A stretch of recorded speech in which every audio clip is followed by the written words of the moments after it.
I think most little girls grow up wanting to be dancers.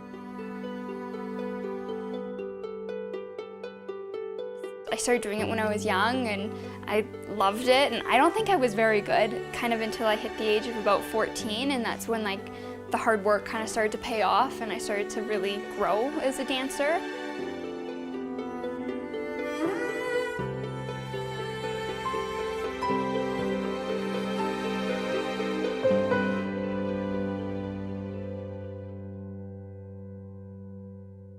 At the time, you know, I had a daughter that was very active in dance, 6 and sometimes 7 days a week, and for hours at a time. And you know, I really had my eyes open to how committed these young dancers were. So when I went to Edge in grade 9, it was the first year the dance program had started. And Allie was in with a ton of hockey players. Primarily, the rest of the group were hockey players. And she was a really good student and worked really hard, but danced. Dancing was her life. Everyone was just so focused on what they were there for that, you know, we all worked hard at our schoolwork and then we would go off and all worked hard on our athletics afterwards. She did remarkably well and has, you know, gone to the Genèse, which is a huge accomplishment, and actually won the bronze medal there. And, you know, to be a late bloomer in ballet, and by that I mean not have only focused ballet throughout her life. So her path was perhaps different from some of the other dancers. Dance is all about dedication and like repetition, and I just feel like you can just continue to push your body to the max. She was a walking wounded all the time. She would be limping down the hallway, always a dancing injury of some sort. Some pretty wild injuries too. I think the mental strength of being able to dance on your toes and like working through that pain is something that is indescribable to most people, and I think you just know how to push your body to the limit. It's such a physical and precise kind of competition. So I can imagine mentally, having never danced, what you must go through.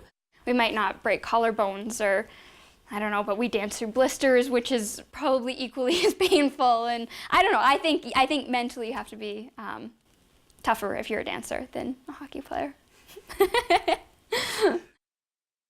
I always tell the story about dancers versus hockey players. When Allie and her class of 9 went to climb Mount Kilimanjaro, and as parents we heard that 6 got to the top.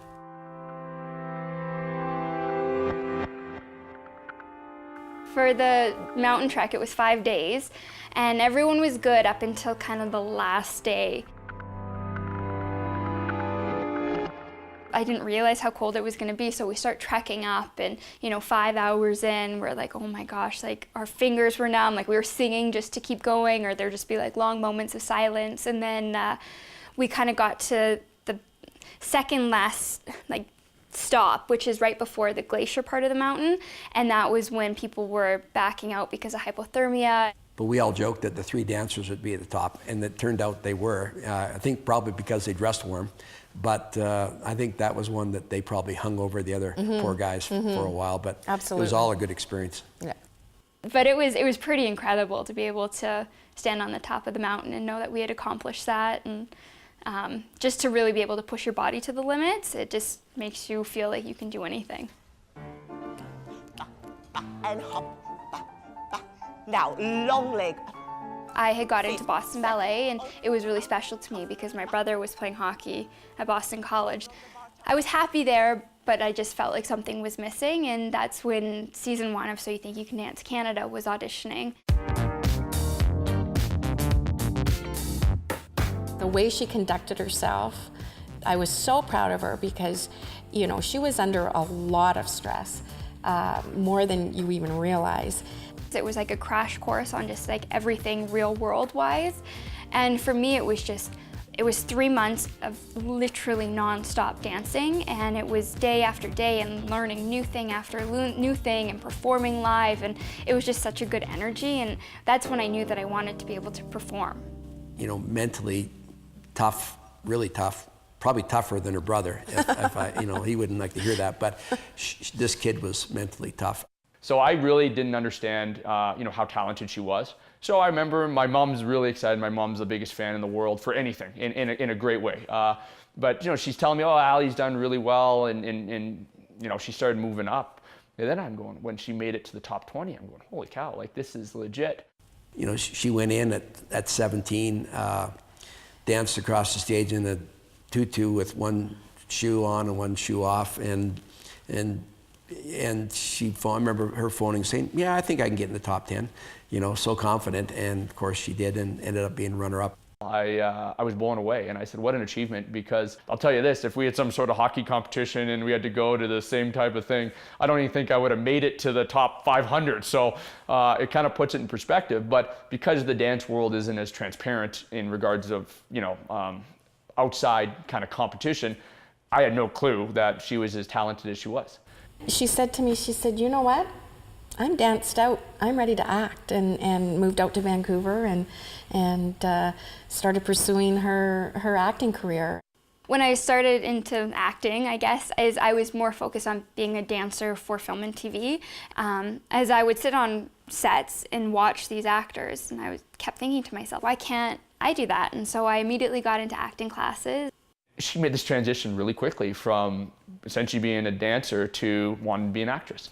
And and you look at some of the shows she's done, and it she trained really hard while she was doing that. But like anything else, she had to go and essentially reteach herself. It wasn't that skill set she had. My first big role was being a mermaid, which is bizarre to me, but same thing. Mermaids, they can't dance, so I was just happy to be able to book a role based on my acting again and not on my dance.